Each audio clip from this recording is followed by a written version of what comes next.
America అధ్యక్షుడు Donald Trump వరుసగా పగబట్టి తన శత్రువులపైన కసి తీర్చుకుంటున్నారు. మనం చూస్తే కనుక వెనుజులా దేశ అధ్యక్షుడిని ఎత్తుకుపోయారు. ఇరాన్ సుప్రీం లీడర్ని చంపేశారు. ఇప్పుడు ఆయన దృష్టి క్యూబా మీద పడింది. రీసెంట్గా మనం చూస్తే క్యూబా గురించి ఆయన ఘాటైన వ్యాఖ్యలు చేశారనమాట. క్యూబాని స్వాధీనం చేసుకుంటాం, క్యూబా పైన మేము దృష్టి సారించామని చెప్పి డొనాల్డ్ ట్రంప్ వ్యాఖ్యానించారు.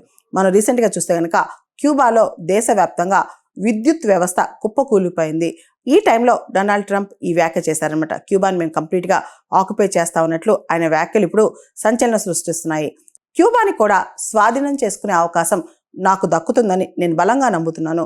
ఇది చాలా గొప్ప విషయం, ఇది నాకు చాలా పెద్ద గౌరవం. క్యూబాని కూడా నేను స్వాధీనం చేసుకోగలను, నేను ఏది ఆశించినా నేను దాన్ని దక్కించుకోగలను అని చెప్పి డొనాల్డ్ ట్రంప్ వ్యాఖ్యానించారనమాట. ఇక్కడ మనం చూస్తే కనుక క్యూబాలో ఈ ప్రపంచవ్యాప్తంగా చమురు ఆంక్షల నేపథ్యంలో క్యూబాలో కంప్లీట్గా విద్యుత్ వ్యవస్థ కుప్పకూలిపోయింది. దాదాపు 9.6 మిలియన్, దాదాపు 1 కోటి మంది క్యూబాలో ప్రజలందరూ కూడా అంధకారంలో చిక్కుకున్నారు.